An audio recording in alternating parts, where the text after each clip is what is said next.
Assalamualaikum warahmatullahi wabarakatuh. Kembali lagi bersama kami kelompok satu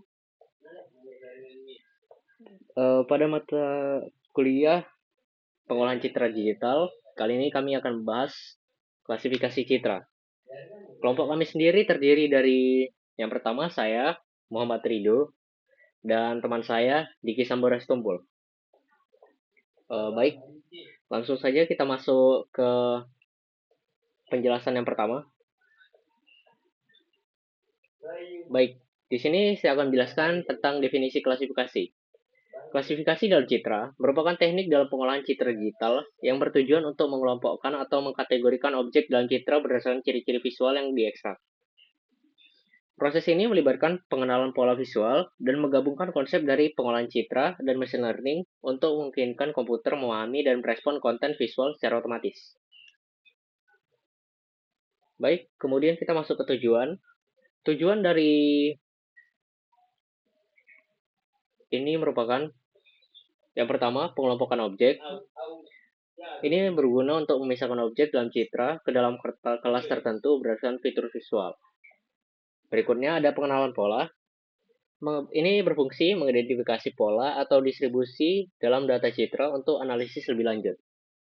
Kemudian, ekstraksi informasi. Ini berfungsi untuk menghasilkan informasi yang bermanfaat dari citra untuk aplikasi seperti pemetaan, pemantauan lingkungan, dan analisis kualitas. Baik, kita masuk ke jenis klasifikasi dalam citra. Untuk yang pertama, klasifikasi citra dapat dibedakan jadi dua jenis utama. Yang pertama ada klasifikasi terbimbing atau supervised classification, memerlukan data pelatihan yang telah diberi label membangun model klasifikasi.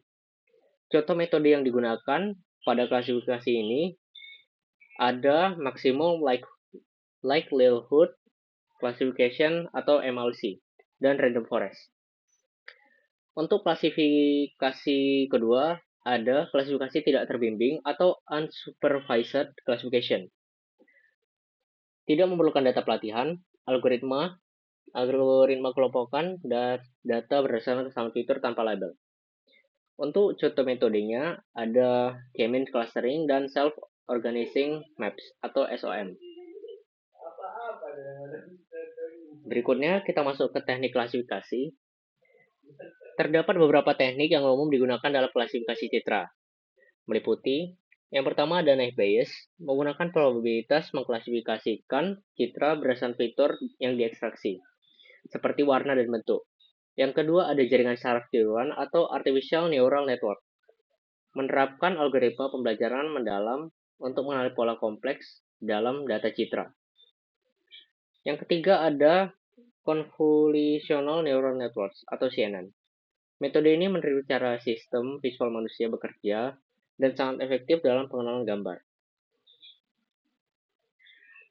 Baik, demikian dari teori dari kelompok 1. Untuk praktikumnya akan dijelaskan oleh teman saya Diki. Baiklah, kita masuk saja ke tahap implementasi kodenya untuk melakukan analisis terhadap fitur dan metode klasifikasinya. Yang pertama, kalian bisa mount drive untuk folder datasetnya yang ada di drive. Kalian klik saja di sini, maka akan muncul folder drive yang ada di akun kalian. Kemudian kita import saja beberapa library yang dibutuhkan untuk mengimport pustaka, untuk OS untuk mengelola file dan directory, untuk CV2 untuk memproses gambar, untuk NumPy untuk pengolahan array numerik, ada matplotlib.pyplot untuk mengelola visualisasi, dan juga yang terakhir sklearn untuk membangun model SVM dan evaluasi hasil klasifikasi. Baik, untuk yang selanjutnya kita buat saja untuk path datasetnya. Untuk path datasetnya kita ambil dari drive yang kita import tadi. Kita ambil dari foldernya datasetnya. Di sini foldernya bernama kelompok 1. Kita copy saja. Terus kita paste di sini. Kemudian untuk kategorinya ada 3, yaitu kategori botol berlabel kita labelkan saja dengan nomor 0. Kemudian ada botol berlubang sebagai 1 dan botol non-label sebagai 2. Kemudian kita lakukan fungsi ekstraksi fitur kombinasi warna dan tekstur. Yang pertama kita bisa lakukan resize gambar, yaitu gunanya menyesuaikan ukuran gambar menjadi 128 kali 128 pixel untuk konsistensi. Yang kedua kita bisa lakukan ekstraksi histogram warna RGB. Ini gunanya untuk merekam distribusi warna merah, hijau, dan biru. Kemudian kita ekstrak histogram grayscale. Ini gunanya untuk pendekatan untuk fitur tekstur dari gambar grayscale. Dan yang terakhir kita menggabungkan fitur warna dan tekstur dari RGB dan grayscale tadi menjadi satu fitur array, yaitu features. Kemudian kita masuk saja ke tahap load data dan ekstraksi fitur. Pertama kita baca dulu gambar dari ekstraksi fitur itu dari dataset berdasarkan kategori, yaitu ini kodenya. Kemudian kita ekstraksi saja fiturnya dengan untuk setiap gambar menggunakan fungsi extract features image. Kemudian kita bisa simpan saja, konversi ke array numpy, x sama dengan mp.array x, y sama dengan mp.array y. Kemudian untuk tahap split data, xtrain, xtest, ytrain, ytest. Ini merupakan proses pembagian data menjadi 70% data latih atau data training dan 30% data uji atau data testing.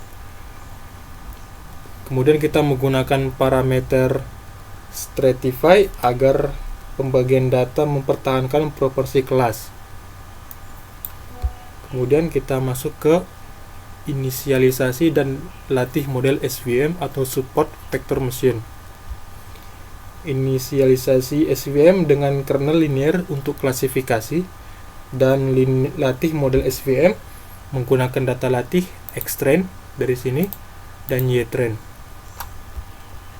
Kemudian kita melakukan evaluasi model. Kita lakukan prediksi agar label untuk data uji dan juga klasifikasi report, yaitu gunanya untuk menampilkan matriks seperti akurasi, presisi, recall, dan F1 score. Nanti outputnya akan memberikan evaluasi detail kinerja model untuk setiap kategori. Kemudian kita masuk ke visualisasi confusion matrix.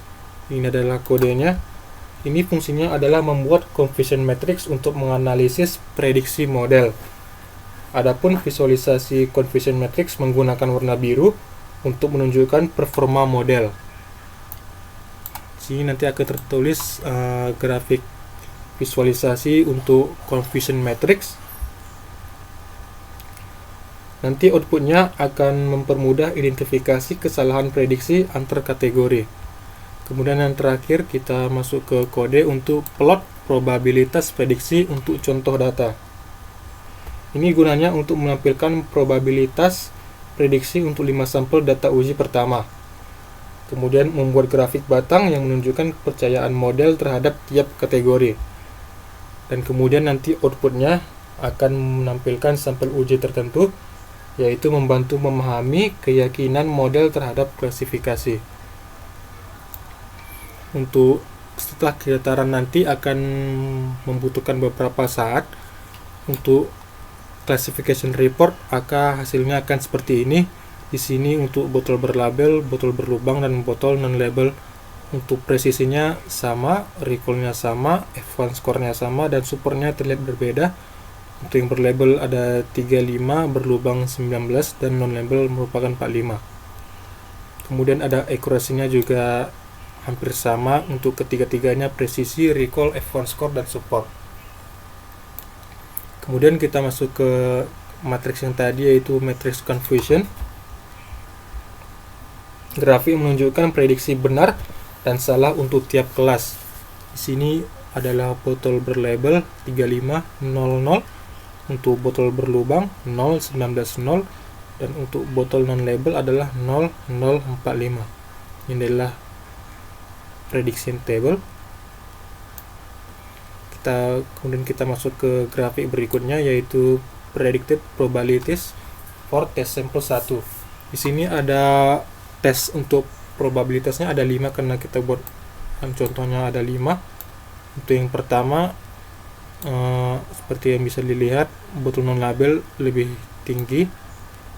Untuk sampel yang kedua, botol yang non label juga lebih tinggi, namun sedikit untuk berlubang dan berlabel. Yang ketiga hampir sama seperti yang tadi. Untuk sampel keempat juga mirip-mirip, dan untuk sampel yang kelima botol berlabel mendominasi daripada label lainnya. Cukup sekian untuk penjelasan saya terkait implementasi untuk analisis fitur dan metode klasifikasi untuk support fitur machine serta visualisasinya. Jika ada yang salah bisa komen. Terima kasih.